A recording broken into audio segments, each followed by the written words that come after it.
Endurance charges received a very significant change in patch 3.25. They no longer provide additional elemental resistances, but instead grant elemental damage reduction and still grant the additional physical damage reduction they did previously.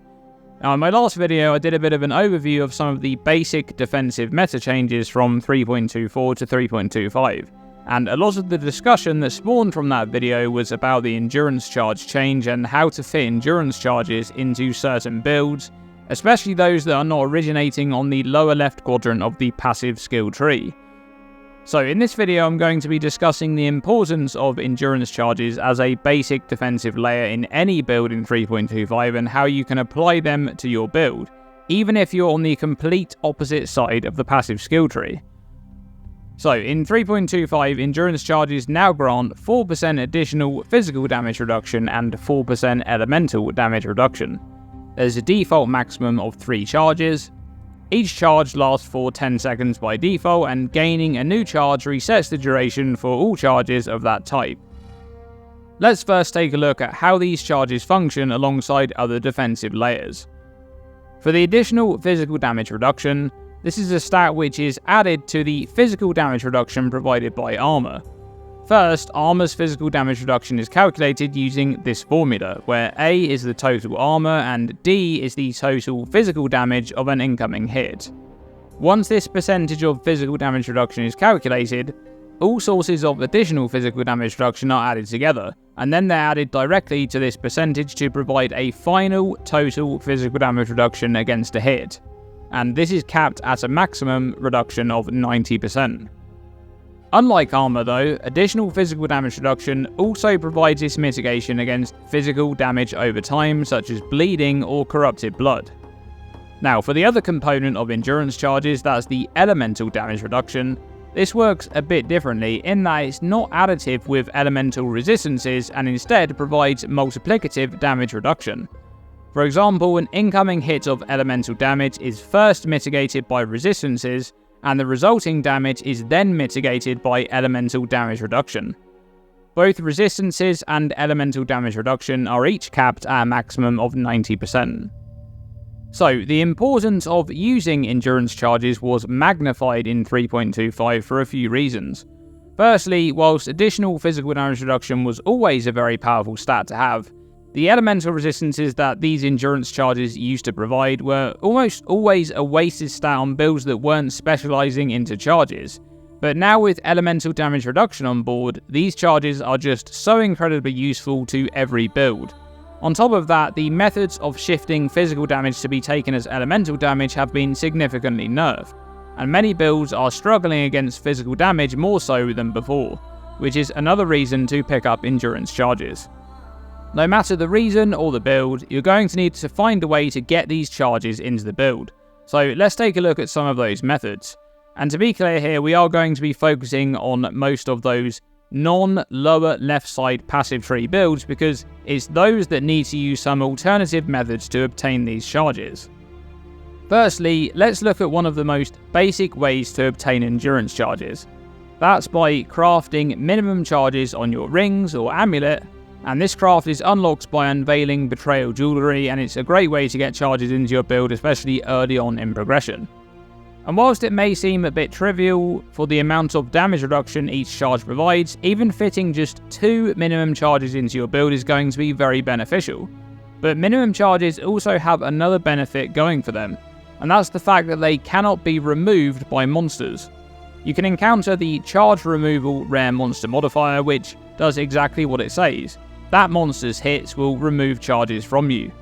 There's also the map modifier that can be rolled, which makes monsters steal charges on hit, and a similar modifier that can be found as downsides on Eldritch altars. By using minimum charges, you can ensure that those bonuses are always active, making them much more reliable. To add to that, if you unveil this modifier on a usable ring or amulet, the modifier will actually have a bonus stat on it which will provide a small chance to gain an endurance charge on kill, which is very nice for mapping. Minimum charges can also be obtained by using the Grand Spectrum Jewel of this type, and of course you could also consider anointing Disciple of the Unyielding. Next up, we have Enduring Cry, which is a Warcry ability that was the go-to for many builds to gain endurance charges for a number of leagues. But in 3.25, Call to Arms support was replaced with Auto Exertion, which does automate Warcries but prevents them from providing their buffs or charges, making it useless with Enduring Cry. With that said, Enduring Cry still remains as a powerful tool to slot into a build as a standalone ability to provide charge generation when you need it most. This skill counts the power of enemies in its area of effect and grants an endurance charge per 5 power. Normal monsters count as 1 power, magic as 2 power, rares as 10 power, and uniques as 20 power. So using this Warcry next to a rare monster is guaranteed to provide at least 2 endurance charges, and next to a unique it will provide at least 4 endurance charges. For a lot of players, this option is likely to be the least ideal way to obtain charges, but at the same time it's mostly going to be the lowest investment method available as well, so it's still a valuable option. Next is a cluster jewel notable, Enduring Composure, which is found on small armor cluster jewels with an item level of 68 or higher, or on Megalomaniac cluster jewels. Now, this is quite a popular option to get endurance charges into a build. This notable will make it so that you gain an endurance charge every second as long as you've been hit recently.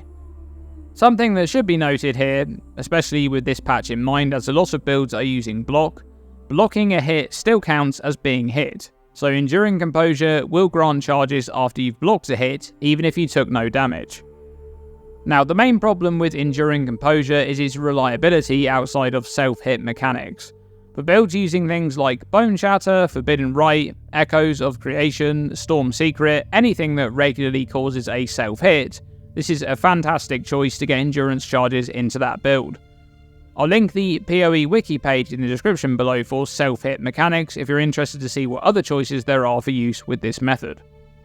Another option you're going to have for endurance charge generation is one which has quickly become very popular this league, and that's the use of the Searing Exarch Body Armour implicit to gain an endurance charge every interval.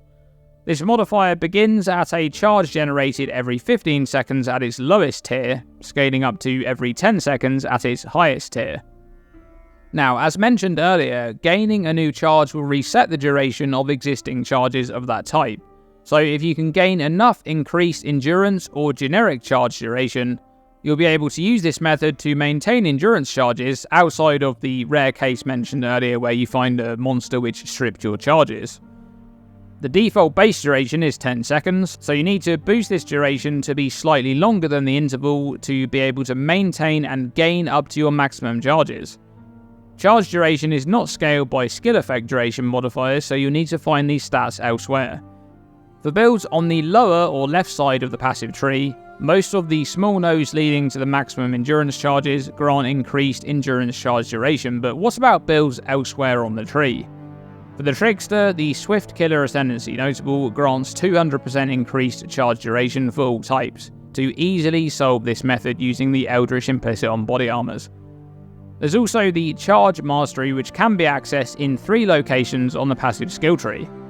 The one at the bottom of the tree on the Disciple of the Unyielding and Slaughter wheel is being used the most, which makes sense when investing into maximum charges. But there's also a Charge Mastery located in the middle right portion of the passive skill tree on the Overcharged wheel. This one is quite easy to access on a number of Scion, Shadow and Ranger builds, and the wheel itself grants a bunch of chance to gain all 3 charge types on kill, which is going to be quite useful for mapping. But the important part here is one of the masteries that you can access from that wheel. 100% increased charge duration, which brings the base duration for charges from 10 seconds up to 20 seconds, allowing you to maintain endurance charges with that Eldritch Body Armour implicit. And for the builds at the top of the tree, specifically crit-based builds, there's the Disciple of the Forbidden wheel, which grants stats per power charge. And this is also a charge mastery wheel, so you can take that charge duration mastery here too.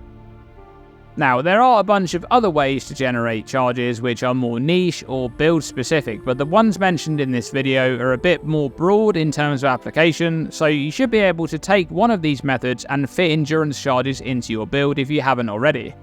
Even for the seemingly small amount of damage reduction they provide per charge, it really is noticeable when you have endurance charges.